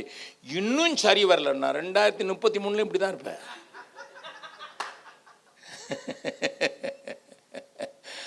அல்லேலூயா, கர்த்தருடைய பரிசுத்த நாமத்துக்கு ஸ்தோத்திரம். இப்போ கானானுக்குள்ள கொண்டு வர்ற இடத்துல வச்சுக்கிட்டு ஆண்டவர் ஒன்று சொல்றார். இப்பதான் நம்ம பைபிள் ஸ்டடி ஆரம்பிக்குது. இவ்வளவு நேரம் முகவரை தான் ஓடி இருக்குது. இப்பதான் உபாகமம் என்று சொல்கிற அந்த டியூட்ரானமி என்று சொன்னால் என்ன அர்த்தம்? தமிழில் அது சரியான மொழிபெயர்ப்பல்ல. ஆங்கிலத்தில் டியூட்ரானமி, ரிப்பீட்டட் அகைன், மறுபடியும் சொல்கிறேன் என்று சொல்லுகிற காரியங்களை சொல்லும்போது ஆண்டவர் பலவிதமான எச்சரிப்பை தருகிறார். பலவிதமான, ஆமாம், நம்ம செய்திக்கு தலைப்பு என்னது? எச்சரிப்பு. அப்போ இப்போ தான் நான் ஆரம்பிக்க போகிறேன். ஏபிசிடி இது வரைக்கும் சொல்லி கொடுத்துருக்கேன். இனிமேல் அது சென்டென்ஸ் மேக்கிங் இப்போ தான் வருது. இந்த உபாகமத்தில் ஆண்டவர் 14 காரியங்களை எச்சரிப்பாய் சொல்லியிருக்கிறார். நான் மறுபடியும் சொல்ல விரும்புகிறேன், உடனே இது பழைய ஏற்பாடு அப்படின்னு சொல்லி தள்ளிடக்கூடாது. பழைய ஏற்பாட்டு சம்பவங்கள்லாம் திருஷ்டாந்தங்களாக அவர்களுக்கு சம்பவித்தது, அவர்களுக்கு சொல்லப்பட்டது. அது முடிவு காலத்தில் இருக்கிற எனக்கு எச்சரிப்பு உண்டாகும்படியாக எனக்காக எழுதப்பட்டிருக்கிறது. இப்போ நான் உங்களுக்கு 14 காரியங்களை எல்லாத்தையும் விளக்குறதுக்கு எனக்கு நேரம் இருக்குமான்னு தெரில. மீதியெல்லாம் உங்களுக்கு விட்டுருவேன். நான் கொஞ்சம் டேஸ்ட் பண்ணி மட்டும்தான் காட்டுவேன். 14 வசனத்தையும் சுட்டி காட்டிடுவேன், 14 காரியத்தையும் சொல்லி கொடுத்துருவேன். ஆனால் கொஞ்சத்தை மட்டும் காட்டிட்டு மீதி உங்களுக்கு ஹோம்ஒர்க்காக கொடுத்துருவேன். அடுத்த தடவை வரும்போது பரீட்சை வைப்பேன். ஹல்லேலூயா. முதலாவது எச்சரிப்புங்கிற வார்த்தை உபாகமத்தை அடிப்படையாக கொண்டு இப்பொழுது நான் பேசுகிறேன். அதுக்கு முன்னால் மோசையை பார்த்து, நான் ஆசரிப்பு கூடாரத்தை கட்டுறதை நான் காட்டுறபடி செய்ய எச்சரிக்கையாக இருப்பாயாக, நான் காட்டுறபடி செய்ய எச்சரிக்கையாக இருப்பாக, நான் காட்டுகிறபடி செய்ய எச்சரிக்கையாக இருப்பாக என்று சொல்லுவார் ஆண்டவர். அதை நீங்கள் யாத்ராமத்தில் ஃபுல்லாக பார்க்கலாம். யாத்ராமத்தில் ஆண்டவர் ஆசரிப்பு கூடாரம் என்கிற ஒன்றை நிறுவினதற்கு காரணம் சபைக்கு அடையாளமாக, சபையை நான் சொல்றபடி கட்டு, நான் சொல்றபடி கட்டு, நான் சொல்றபடி கட்டு, நான் சொல்றபடி கட்டுன்னு சொல்ற அந்த எச்சரிப்பின் சத்தத்தை யாத்ராமம் ஃபுல்லாக பார்க்கலாம். அந்த எச்சரிப்பின் சத்தம் எல்லாம் அந்த தேவர்ணக்களை குறித்ததாகவே இருக்கும். இது உங்களுக்கு ஸ்டடிக்காக சொல்றேன். அதனால தான் யாத்ராகம் 40வது அதிகாரம், யாத்ராகமம் 40வது அதிகாரத்தில் சொல்லப்பட்டிருக்கிற ஒரு வார்த்தையை நீங்கள் கொஞ்சம் கவனிக்கும்படியாக கேட்கிறேன். வேகமாக பார்க்க போகிறோம். யாத்ராகமம் 40வது அதிகாரம். நான் சொல்கிற வசனங்களை மாத்திரம் நீங்கள் கொஞ்சம் பார்க்கும்படியாய் நான் கேட்கிறேன். 40வது அதிகாரத்தில் அங்கே இந்த வசனத்துலேருந்து நீங்கள் பார்க்க போகிறீங்க. அது நீங்கள் ஒரு வசனத்தை நான் மறுபடியும் காண்பித்து கொடுக்கிறத நீங்கள் பார்க்கலாம். 16வது வசனத்திலேருந்து படிக்க போகிறோம். 16வது வசனத்தை வாசிங்க. கர்த்தர் தனக்கு கற்பித்தபடியெல்லாம் மோசே செய்தார். கர்த்தர் தனக்கு கற்பித்தபடியெல்லாம் மோசே செய்தான். 2ஆம் வருஷம் இல்ல, அடுத்தால நான் சொல்ற வசனத்தை மட்டும் வாசித்தா போதும். 19வது வசனம். கர்த்தர் தனக்கு கற்பித்தபடியே போட்டான். கர்த்தர் தனக்கு கற்பித்தபடியே. 20வது வசனம். பின்பு கர்த்தர் மோசேக்கு கற்பித்தபடியே. 22வது வசனம். பின்பு கர்த்தர் மோசேக்கு கற்பித்தபடியே. 24வது வசனம். பின்பு கர்த்தர் மோசேக்கு கற்பித்தபடியே. 28வது வசனம். பின்பு கர்த்தர் 26. பின்பு கர்த்தர் மோசேக்கு கற்பித்தபடி 28வது வசனம். பின்பு கர்த்தர் மோசேக்கு கற்பித்தபடியே. என்ன பரிசுத்தாவியானவருக்கு பைத்தியம் பிடிச்சிட்டா? இல்ல இல்ல இல்ல. Everything, every detail. எஸ். ஆசரிப்பு கூடாரம் என்பதற்கு இன்னொரு வார்த்தை the meeting place. கர்த்தரும் மனிதனும் சந்திக்கிற இடம். டேபர்னக்கிள்னு ஆங்கிலத்தில் சொல்லுவாங்க. அதுக்கு இன்னொரு பேர் சொல்லுவாங்க, டேபர்னக்கிள் ஆஃப் மீட்டிங். யாரும் சந்திக்கிற இடம். ஆசரிப்பு கூட யாரும் சந்திக்கிற இடம். கர்த்தரும் மனிதர்களும். பக்கத்துல கைப்பிடிச்சுங்க.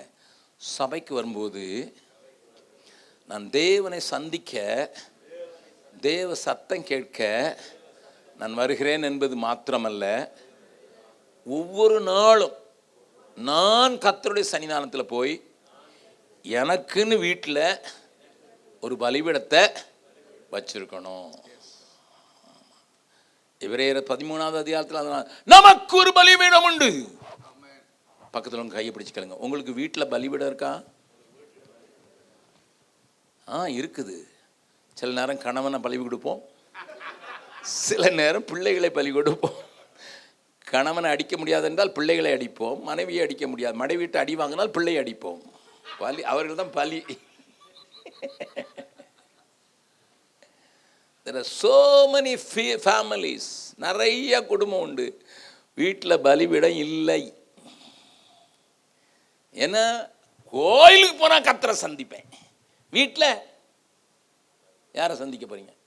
ஒன்று கர்த்தரை சந்திக்கணும், இன்னொன்று அடுத்த ஆள் யாரு? அடுத்த ஆள் யாரு? கர்த்தருக்கு எதிராளி யாரு? சாத்தானை சந்திக்கணும். விளங்குதா? ஆண்டவர் பழைய ஏற்பாட்டில் சபையை குறித்த பெரிய நோக்கம் சந்திக்கிடம். அதனால தான் பவுல் அதை சொல்லும்போது நீங்களே அந்த ஆலயம். அப்போ உங்களுக்குள்ள எந்த சந்திப்பு நடந்து கொண்டே இருக்கணும். அப்போ உங்கள் சரீரமாகிய உடம்பு மாத்திரம் இல்லை, உங்கள் சபை, இந்த இட்டலியில் இருக்கிற சபையும் கர்த்தர் கட்டளையிட்டபடியே நடக்க வேண்டுமா இல்லையா? அப்படி செஞ்சா அந்த அதிகாரத்தின் கடைசியில் போட்டிருக்கு, வாசிக்கலாம். 40வது யாத்திரா 40வது அதிகாரம், அங்கே ஒரு காரியம் போட்டிருக்கு. 35வது வசனம், 34 வாசிக்கலாம். அப்பொழுது ஒரு மேகம் ஆசரிப்பு கூடாரத்தை மூடினது. கர்த்தருடைய மகிமை வாசஸ்தலத்தை நிரப்பிற்று. மேகம் அதன் மேல் தங்கி கர்த்தருடைய மகிமை வாசஸ்தலத்தை நிரப்பினதினால் மோசே ஆசரிப்பு கூடாரத்திற்குள் பிரவேசிக்க கூடாமல் இருந்தது. God and God alone. Finish. கட்டினது நான் தானா இருக்கலாம், பொருள் சேகரித்தது நான் தானா இருக்கலாம், எல்லாம் நானா இருக்கலாம், பிரயாசப்பட்டதெல்லாம் நானா இருக்கலாம். மகிமை வந்து இறங்கும் போது நான் என்ன செய்யணும்? ஏன் சபைன்னு யாரும் சொல்லக்கூடாது, சொல்ல முடியாது. இது ஏன் சபை? நோ. கர்த்தருடைய கிருபையினால ஜெம்ஸுங்கிற ஒரு ஆர்கனைசேஷனை உண்டாக்கி 1072 இடத்துல சபை நடத்துகிறோம். 1 2 இல்லை, 1072 இடத்துல சபை நடக்குது. ஒரு 200க்கு மேலே சபை கட்டடத்தை கட்டியிருக்கோம், மற்றதெல்லாம் வீடுகளில் நடக்குது. பெரிய பெரிய வீடுகளில் வாடகை எடுக்கிற எங்கள் பிள்ளைங்க நடத்துகிறாங்க. 1072 இடத்துல. ஐ ஆம் த ஃபவுண்டர். என்ன ஃபவுண்டர்? எங்கள் ஆட்கள் ஃபவுண்டர்னு வார்த்தை போட்டாங்கன்னா அடி. நேற்று கூட ஏப்ரல் மாதத்தில் நேபாளில் ஒரு மீட்டிங் நடக்கும்போது இந்த நோட்டீஸ் அடிக்கிறதுக்கு காப்பி அனுப்பியிருந்தாங்க நேபாளிலேருந்து. அதில் ரெவரண்ட் அகஸ்டின் நான் சொன்னேன், சகோதரன் போதும். பதவியும் பட்டமும் யாருக்கு வேணும்? கர்த்தர் என்னையை கொண்டு செய்கிறார், அவ்வளோதான். உங்களை கொண்டு செய்கிறாரு. உரிமை பாராட்டுறதுக்கு ஒருத்தருக்கும் உரிமை இல்லை. இது மட்டும் புரிஞ்சிட்டுனா கர்த்தர் கட்டளையிட்டபடி. அப்போ அந்த கர்த்தர் கட்டளையிட்டப்பட்ட சபைக்கு கானானுக்குள்ளே போகமுனால. கானானில் யாரெல்லாம் இருக்கா சொல்லுங்க? எத்தனை ஜாதி இருந்தது சொல்லுங்க? நீங்கள் பைபிள் வாசிப்பீங்கள்ல, எத்தனை விதமான ஜாதி இருந்தது? 7 விதமான ஜாதி. ஒவ்வொன்றும் ஒவ்வொரு டைரக்ஷன், ஒவ்வொன்றும் ஒவ்வொரு மாதிரி இருக்கும். ஒருத்தன் பாகால உண்ணா, இன்னொருத்தன் அஸ்திரோத்தவம்மா, இன்னொருத்தன் ரஹ்மான்மா, இன்னொருத்தன் அவான்மா. அவ்வளோ அசிங்கம். கானானியர்களுக்குள்ள நல்ல கவனிங்க நான் சொல்கிறத, கானானியருக்குள்ள அசுத்தத்தினுடைய அளவுக்கு கணக்கு வழக்கே கிடையாது. மிருகத்தோடு புணர்வதற்கும் அவர்களுக்கு உரிமை அவர்கள் செய்து வந்தார்கள். அதனால தேசம் கக்கி போட்டதுன்னு ஆண்டவர் எழுதுகிறாரு. இன்னைக்கு அமெரிக்காவில் ஒரு ஸ்டேட்டில் போன வாரம் ஒரு லா பாஸ் பண்ணியிருக்காங்க. உங்கள் ஐரோப்பாவிலையும் சில தேசங்களில் இருக்குது, நான் பேரெல்லாம் சொல்ல விரும்பலை. மிருகத்தோடு நீ செக்ஷுவலாக சம்பந்தப்பட முடியும், அது உனக்கு உரிமைன்னு சொல்லியிருக்காங்க. அதை யாரும் தடுக்க முடியாதான், சட்டம் போட்டிருக்கு. போலீஸ் அரெஸ்ட் பண்ண முடியாதான். ஹேனோவருக்கு இப்போ இல்லை, 30 வருஷம் முன்னாலே போய் நான் தெருவில் நின்று பிரசங்கம் பண்ணேன் ஹேனோவரில், ஜெர்மனில். அப்போ என்னைய கூட்டு போனவங்க, பிரதர் இந்த இதுக்குள்ளே வாங்கன்னு சொல்லி கூப்பிட்டு போனாங்க. ஹேனோவர் பஜாரில் இருக்குது, நடுவில் தெருவு. அங்கே பீப் ஷோன்னு சொல்லுவாங்க. அதாவது ஒரு கிணறு மாதிரி இருக்கும். நீங்கள் போய் மேலேருந்து ஒரு சின்ன கண்ணாடி வழியாக பார்த்தீங்கன்னா உள்ள மிருகத்தோடு எப்படி செக்ஷுவல் ரிலேஷன்ஷிப் வைக்கிறதுன்னு அவங்க 2 பேரும் டிமான்ஸ்ட்ரேட் பண்ணிக்கிட்டு இருப்பான். இதை பார்க்குறதுக்கு காசு. இப்போ இல்லை, 30 வருஷத்துக்கு முன்னால். உன் பிள்ளை அதுக்குள்ளே தான் வளரப்போகுது, நீ அதுக்குள்ளே தான் இருக்கிற. அசுத்த மிகுந்த கானானியர்கள் மத்தியில் ஒரு பரிசுத்தமான ஒரு கூட்டத்தை கொண்டு போய் வைத்து, நான் வாசம் செல்லும் பணம் ஸ்தலத்தை உண்டு பண்ணுவாயாக, அங்கே நான் உலாவி உன்னோடு கூட பேசுவேன். அப்போ சபை எவ்வளோ மோசமான இடத்துல வைக்கப்பட்டாலும் பரிசுத்தர் கூட்டம் நடுவில் உலாவுகிற தேவன் இருக்கிற. கரங்களை தட்டி வாசிக்கலாமா, வாசிக்கலாமா, வாசிக்கலாமா. ஹல்லேலூயா. கரங்களை தட்டி. பரிசுத்தர் கூட்டம் நடுவில் ஜொலி தீடும் சுத்த ஜோதியை அரூபியை இவ்வேளையில் அடியார் நெஞ்சம் வாரீரோ. அரூபியை இவ்வேளையில் அடியார் நெஞ்சம் வாரீரோ. எல்லாரும் சேர்ந்து பாடலாமா? பரிசுத்தர் கூட்டம் நடுவில் ஜொலி தீடும் சுத்த ஜோதியை அரூபியை இவ்வேளையில் அடியார் நெஞ்சம் வாரீரோ. அரூபியை இவ்வேளையில் அடியார் நெஞ்சம் வாரீரோ. சுத்தம் விரும்பும் சுத்த ஜோதியை விரும்பா அசுத்தம் யாவும் போக்குமே. சுத்தம் விரும்பும் சுத்த ஜோதியை விரும்பா அசுத்தம் யாவும் போக்குமே. பாவி நீச பாவி நானையா, தேவாயிரக்கம் செய்ய மாட்டீரோ. பாவி நீச பாவி நானையா,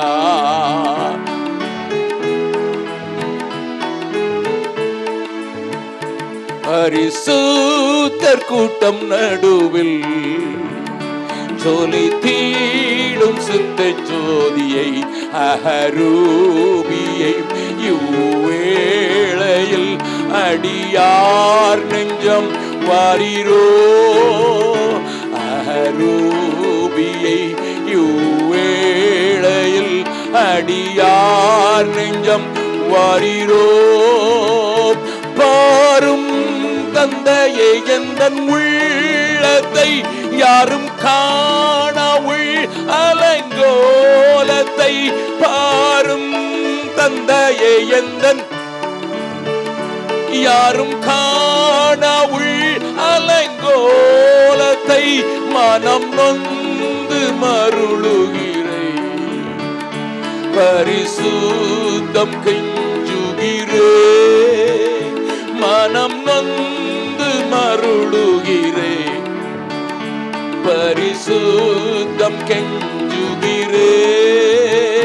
பரிசுத்தர் கூட்டம் நடுவில் ஜொலி தீடும் சுத்த ஜோதியை அரூபி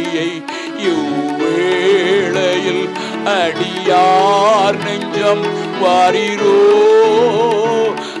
அரூபியை இவ்வேளையில் அடியார் நெஞ்சம் வாரீரோ. எல்லாரும் கரங்களை உயர்த்தி பாடலாம். துணை வேண்டும் தகப்பனே உலகிலே என்னை எதிர்க்கும் சக்திகள் பல உண்டே. துணை வேண்டும் என்னை எதிர்க்கும் சக்திகள் பல உண்டே. என் ஜீவன் எல்லை எங்கிலும் பரிசுத்தம் என எழுதும். என் ஜீவன் எல்லை எங்கிலும் பரிசுத்தம் என எழுதும். பரிசுத்தர் கூட்டம் நடுவில் சொல்லி தீடும் சுத்த ஜோதியை அரூபியை இவ்வேளையில் அடியார் நெஞ்சம் வாரீரோ அரூபியை அடியார் நெஞ்சம் வாரீரோ.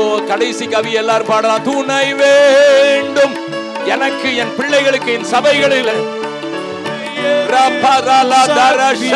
பல உண்டே. துணை உலகிலே எதிர்க்கும் சக்திகள் பல உண்டே. என் ஜீவன் எல்லையிலும் பரிசுத்தம் என எழுதும். என் ஜீவன் எல்லையெங்கிலும் பரிசுத்தம் என எழுதும்.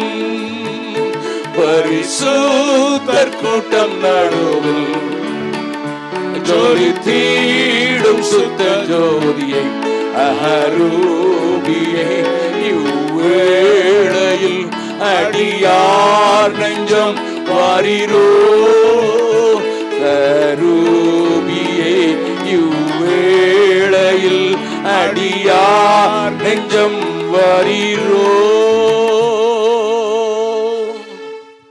ஏன் சபையில பரிசுத்தத்தை குறித்து பேசுறாங்க தெரியுமா? இதுதான் ஒரு இடம். தேவன் வாசம் சென்னி மனுஷனும் தேவனும் சந்திக்கிற இடமாகி சபை காணப்பட வேண்டும் என்ற அந்த நோக்கத்தை தேவன் கொண்டதுனால தான் எனக்கொன்று ஒரு பரிசுத்த வாசஸ்தலத்தை வாசிக்கலாம். யாத்திராகமம் 25வது அதிகாரம் 8வது வசனத்தை வாசிக்கலாம். அவர்கள் நடுவிலே நான் வாசம் பண்ண எனக்கு ஒரு பரிசுத்த ஸ்தலத்தை உண்டாக்குவார்களாக. அன்னைக்கு மொபைல் சர்ச்சா இருந்தது. இன்னைக்கு அது ஸ்திரமாக ஒரு இடத்துல ஸ்தாபிக்கப்படுகிறது.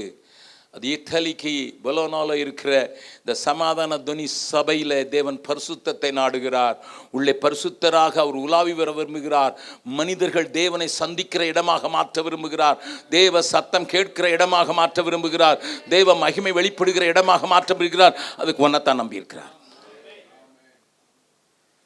Don't forget that. Every church, Tamil பேசினாலும் சரி, இத்தாலி பேசினாலும் சரி, என்ன பாஷை பேசுறாங்கிற பற்றி நமக்கு கவலை இல்லை. பரிசுத்தம் இருக்குதா? தேவன் மாத்திரம் மகிமைப்படுகிறாரா? மோசே கூட வெளியே போயிடுவான். அந்த வாசஸ்தலத்தை கொண்டு வந்து நிறுத்துகிற அந்த காரியம் இப்போ எங்கே கொண்டு போனோம்? கானானுக்குள்ள. வனாந்திரத்தில் கூடாரம் பண்ணியாச்சு. இப்போ சுமந்துக்கிட்டு போனோம். சுமந்து யோர்தான் நதிக்கரையை தாண்டி அந்த பக்கம் போகும்போது அவங்கள ஆண்டவர் 14 முறை எச்சரிக்கிறார். 14 times. உபாகம புஸ்தகத்தில் தான் எச்சரிக்கையா இருப்பாங்கிற அந்த வார்த்தையை நீங்க அடிக்கடி பார்க்கலாம். அதனாலதான் நான் உபாகம புஸ்தகத்தில் நீங்க 14 எச்சரிப்பை உங்களுக்கு காண்பித்து கொடுக்கறதுக்கு 1-2 சும்மா டேஸ்ட் பண்ணி கொடுத்துருவேன். மீதியெல்லாம் நீங்கள் சமைச்சு சாப்பிட்டுக்க வேண்டியது. விளங்குதா? ஆமாம். இப்போ தான் நம்ம பிரசங்கத்தில் 5% வந்திருக்கோம். ஒரு பகுதி முடிஞ்சு போச்சு. அதனால கொஞ்சம் காட்டி கொடுத்துட்றேன். What a interesting book Bible. பக்கத்தில் கை பிடிச்சுங்க. வேத புஸ்தகமே விலையேற பெற்ற பொக்கிஷம் என் கையில் இருக்குது. இப்போ கேளுங்க, அவங்கள பார்த்து கேட்கணும், என்னையும் பார்த்து கேட்கக்கூடாது. அங்கே அவங்கள பார்த்து கேட்கணும். ஃபோனை எத்தனை முறை தொடுகிறீர்கள்? ஃபேஸ்புக்கை எத்தனை முறை உருட்டுகிறீர்கள்? பைபிளை எத்தனை நேரம் புரட்டுகிறீர்கள்?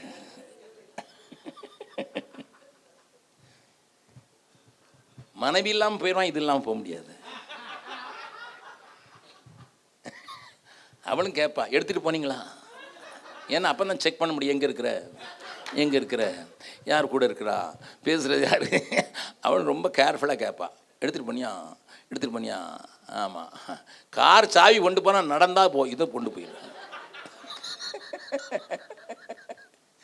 அது காணக்குறைக்கு இலங்கைக்கு இன்னொரு வியாதி, ஃபோட்டோ எடுத்துடணும்.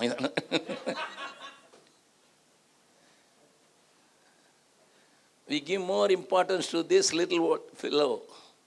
இது சாத்தானுடைய தூதன். இது அப்பப்போ குட்டும். இதை உபயோகப்படுத்தணும். எனக்கு வேறு வழி இல்லைன்னா அவரை கூப்பிடணும்னா அவரை ஓடணும். அவர் எந்த ஒரு நாட்டில் இருக்காருன்னு எனக்கு தெரியணும். சசிகிட்ட பேசணுன்னா நான் கொஞ்சம் கூப்பிடணும். இல்லைன்னா ஹோட்டலில் உள்ளே பூட்டிட்டான்னா அவரை கூப்பிடணும். இதை வச்சு அது வேணும்ல, இது வேணும், அவ்வளோதான் வேணும்.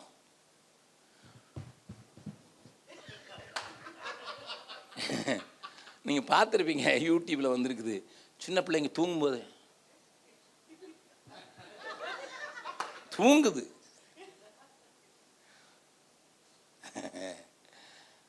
சத்திய வேதம் இத்தனை பொக்கிஷத்தை எழுதி கொடுத்துருக்காரு. நேரம் கிடைக்கும் போதெல்லாம் படிங்க. பஸ் ஸ்டாண்டில் இருக்கீங்க, கையில் ஒன்று வச்சுக்க, படிங்க.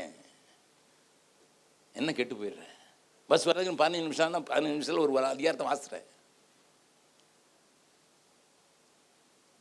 நான்லாம் ஆரம்ப காலத்தில் 2 வசனத்தை எழுதி உருட்டி பையில் போட்டுருவேன், எடுத்து அப்பப்போ வாசிடுவேன். அதனால தான் இன்றைக்கி வசனம் அப்படியே தெளிவாக தெரியுது. காரணம் அப்படியே வாசித்து hours together. Still I enjoy reading Bible. Still I enjoy reading Bible. ஒவ்வொரு வார்த்தையெல்லாம் அவ்வளோ அடக்கி வச்சிருக்கிறாரு ஆண்டவர். ஆண்டவரை நேசிக்கிறதுக்கு, தேவனை நேசிக்கிறதுக்கு இந்த சத்தியத்தை பாருங்கள். நான் இப்போ காலையில் 2 காரியத்தை மட்டும் சொல்கிறேன். எதுக்கு? இப்போ கானானுக்குள்ளே போகும் முன்னாலே எச்சரிக்கையாயிருன்னு சொல்கிறாரு. வாசிக்கலாம். முதல் எச்சரிப்பு எனக்கு it is very amazing how God ordered those things. அதை அழகாக எழுதுகிறாரு பாருங்கள் பரிசுத்த ஆவியானவர். வாசிக்கலாம். இப்போ உபாகமத்தை படிக்க போகிறோம் இப்பத்திலிருந்து. அதனால் உபாகமம் புஸ்தகத்தை எடுத்து வச்சுக்கோங்க. இடையில ஏதாவது வசனம் சொன்னால் அதை நீங்கள் பார்க்கலாம். உபாகமம் 2வது அதிகாரம் 4வது வசனம். ஜனங்களுக்கு நீ கட்டளையிட வேண்டியது என்னவென்றால் சேயீரிலே குடியிருக்கிற ஏசாவின் புத்திரரான உங்கள் சகோதரரின் எல்லையை கடக்கப் போகிறீர்கள். அவர்கள் உங்களுக்கு பயப்படுவார்கள். யாருக்கு பயப்படுவா? ஏசா அங்க குடியிருக்கிறான், சேயீரின் நாட்டில் குடியிருக்கிறான். அவன் எல்லையை நீங்கள் கிடையாது. அங்கே இது கொண்டு போகிறது யாக்கோபுன்னு வம்சம். ஏசாவின் வம்சம் அங்கேயே தங்கி இருக்கிறாள், மலையில் இருக்கிறாள், சேயீரின் மலை நாட்டில் இருக்கிற ஆட்கள். அவர்கள் உங்களுக்கு பயப்படுவார்கள். நீங்களோ மிகவும் எச்சரிக்கையாயிருங்கள். ஓஹோ, எதுக்கு? அடுத்த வசனம். அவர்களோட போர் செய்ய வேண்டாம். அவர்கள் தேசத்திலே ஒரு அடி நிலமும் உங்களுக்கு கொடேன். சேயீர் மலை நாட்டை ஏசாவுக்கு சுதந்திரமாக கொடுத்திருக்கிறேன். அடுத்த வசனத்தை வாசி. போஜன பதார்த்தங்களை அவர்கள் கையிலே பணத்திற்கு வாங்கி புசித்து தண்ணீரையும் அவர்கள் கையிலே பணத்துக்கு வாங்கி குடியுங்கள். Dealing with people, those who don't know God. தேவனை ஏசா பற்றிக்கொள்ளவில்லை. பற்றிக்கொண்டான்னு சொல்லுவேன்.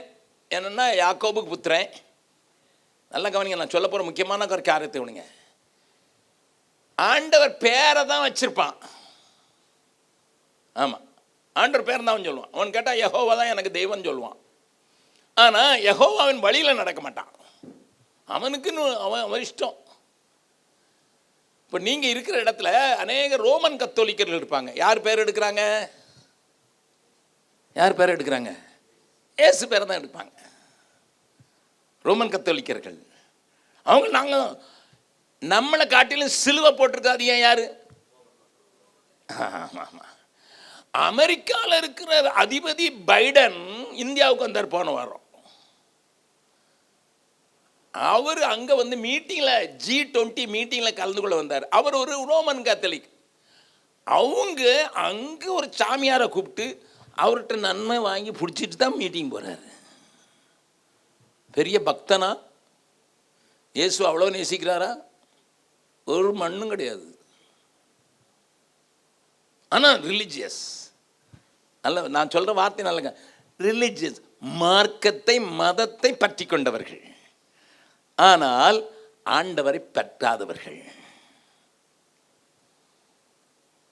கமலா ஹாரிஸ் அந்தம்மா மெத்தடிஸ்ட் சர்ச்சில் pastor, vice president of America, இந்திய வம்சாவளியை சேர்ந்தவர்கள்னு அவங்களை பற்றி சொல்கிறாங்க. கமலா ஹாரிஸ் அந்த அம்மா ஒரு ஆணுக்கும் கல்யாணம் பண்ணி வச்சாங்க. Methodist. Hello,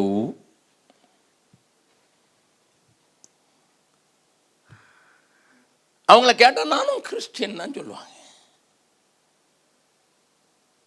Charles, king Charles III, அவரை கேட்டால் நான் தான் கிறிஸ்தவத்துக்கு பாதுகாப்பாளன்னு சொல்லுவான்.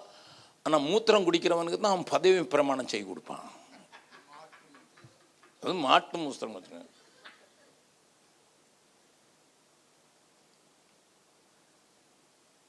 சிலுவை போட்டவனெல்லாம் விட்டுரு.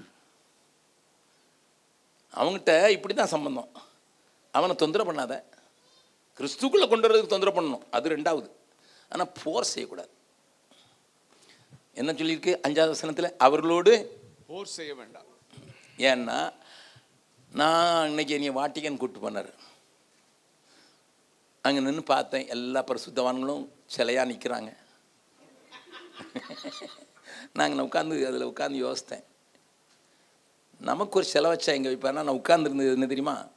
அங்கே ஒரு போட்டில் இந்த அகதிகள் போனாங்களே, அந்த போட்டில் தான் நான் உட்காந்துருந்தேன். நான் நினச்சேன், நான் இங்கே அகதி தான். எனக்கு சிலை வைக்கணும்னா இங்கே தான் சிலை அகதிகளோடு தான் நிறுத்தியிருக்கணும். அதில் தேடி பார்த்தேன் முகம் என்னை மாதிரி ஏதாவது இருக்காருன்னுட்டு. நீங்கள் போய் பார்த்துருக்கீங்களா? வாட்டிக்கன் பார்த்துருக்கீங்களா? அங்கே பித்தளையில் ஒரு பெரிய இது செஞ்சு வச்சுருக்கான், போட்டு மாதிரி செஞ்சுருக்கான். அதில் அகதிகள் இந்த நாட்களில் துன்பப்படுத்தப்படுறாங்க காட்டுறதுக்கு ஆணு பொண்ணு கருப்பு சிவப்பு எல்லா ஆட்களும் வச்சுருக்கான். டாக்டரு, இன்ஜினியர் எல்லாரும் போகிறாங்க. நான் தேடி பார்த்தேன், யார் முகமா யா முகமா. நல்ல வேலைக்கு நான் அதில் இல்லை. சுற்றி பார்த்தேன்.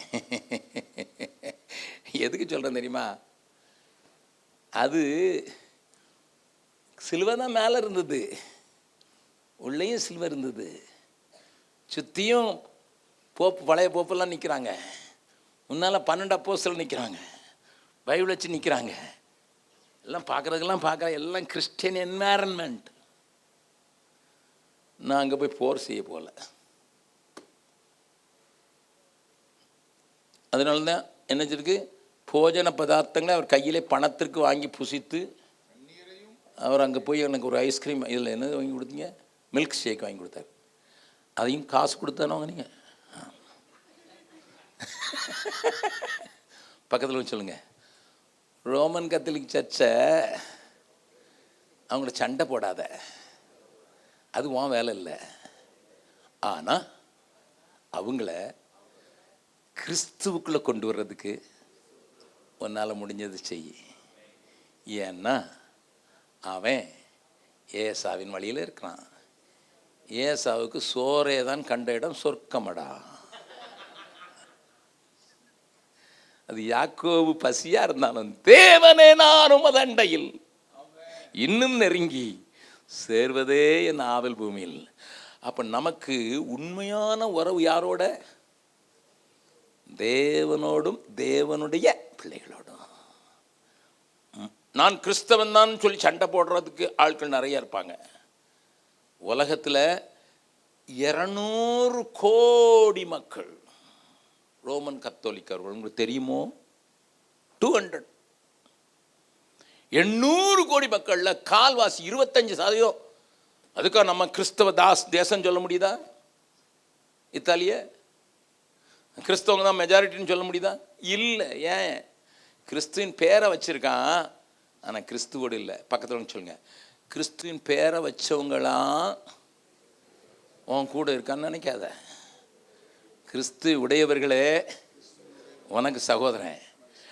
ஆனால் அவன் வீட்டுக்கு போனால் மொய் எழுது, கொடுக்க வேண்டியதை கொடுத்துட்டு வந்துடு. Finish. There is no war between the brothers. அவனுக்கு அதை கொடுத்துட்டான்ப்பா. இந்த தெளிவு ஆவிக்குரிய மக்களுக்கு தேவை. 6 வயசுல பிள்ளைக்கு தெரியும். அவங்க கிரியை மாத்திரம் இல்லை, உள்ளம் என்ன இருக்குது, விக்கிரம் இருக்கக்கூடாதுங்கிறதுல ரொம்ப கவனமாக இருக்கும்.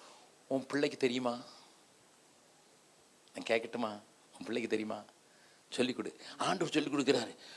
அவங்களுக்கு கொடுத்துருக்கேன்ப்பா, அவர்கள் உங்களை கண்டு பயப்படுவாங்க. நீ அவங்களை கண்டு பயப்பட வேண்டாம், உங்களை கண்டு பயப்பட. ஆனால் நீ சம்பந்தம் கலக்கிறதுல எச்சரிக்கையாயிரு. சம்பந்தம் கலக்கிறதுல எச்சரிக்கையாயிருன்னா என்ன அர்த்தம்?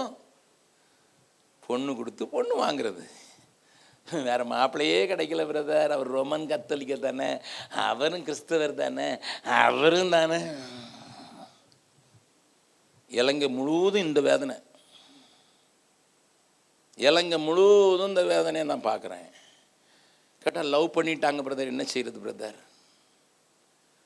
உன் பிள்ளைக்கு எப்பவுமே சொல்லு, அவங்களோட போ, ஃப்ரெண்டாக இரு, அவங்களோட சாப்பிடு, எல்லாம் செய்ய. ஆனால் உறவுன்னு வரும்போது உன் பரிசுத்த வித்து அந்த வித்துகளோடு கலந்து விடக்கூடாது. நம்புறவங்க மாத்திரம் ஒரு அல்லேலூயா சொல்லுங்க பார்க்கலாம். இது ஆண்டவர் முதல்ல கொடுத்த கட்டளை. The first commandment the Lord gave to the church, then church. வனாந்திரத்தில் இருந்த சபைன்னு சொல்லுது. அந்த சபைக்கு கொடுக்கப்பட்ட முதல் கட்டளை. பக்கத்தில் சொல்லுங்க, கையை குடிச்சு நல்லா ஆட்டி சொல்லுங்க, எச்சரிக்கையாயிருங்கள். எல்லாரும் எழுந்து நிற்கலாம். மறுபடியும் இந்த பாட்டுடைய கடைசி கவியை பாட போகிறோம். துணை வேண்டும் ஆண்டவரே, துணை வேண்டும் ஆண்டவரே. இந்த பொல்லாத உலகத்தில் அழுக்கு நிறைஞ்ச இத்தலியில் யானும் என் பிள்ளையும் என் குடும்பமும் என் சபையும் பரிசுத்தமாக காக்கப்படுறதுக்கு துணை வேண்டும் ஆண்டவரே. இதயத்தின் ஆழத்திலிருந்து ஒரு பாடலாக ஜபமாக பாடப்போகிறோம். எல்லாரும் ஒரு நிமிடம் கண்களை மூடி, இது எல்லாரும் தெரிஞ்ச வார்த்தைகள் தானே. துணை வேண்டும் தகப்பனே, உலகிலே என்னை எதிர்க்கும் சக்திகள் மாய ரூபத்தில் வரும். உம பேரை தான் சொல்லி வரும், ரிலிஜன் பேரில் வரும், ரிலிஜன் பேரில் வரும். ஒரு மதத்தின் பேரில் கூட நான் அதை இதயத்தில் ஏற்றுக்கொள்ளக்கூடாது. நான் பிரிக்கப்பட்டவன், அந்த அழுக்கு கூட என் குடும்பத்தில் வந்துடக்கூடாது. துணை வேண்டும் தகப்பனே, உலகிலே என்னை எதிர்க்கும் சக்திகள் பல உண்டே. துணை வேண்டும் தகப்பனே, உலகிலே என்னை எதிர்க்கும் சக்திகள் பல உண்டே. என் ஜீவன் எல்லை எங்கிலும் பரிசுத்தம் என எழுதும். என் ஜீவன் எல்லை எங்கிலும் பரிசுத்தம் என எழுது. மறுபடியும் சொல்லுவோம், என் ஜீவன் எல்லை எங்கிலும், என் ஜீவன் எல்லை எங்கிலும் பரிசுத்தம் என. என் குடும்பத்தின் எல்லை எங்கிலும், என் குடும்பத்தின் எல்லை எங்கிலும் பரிசுத்தம் என. என் சபையின் எல்லை எங்கிலும், என் சபையின் எல்லை எங்கிலும் பரிசுத்தம் என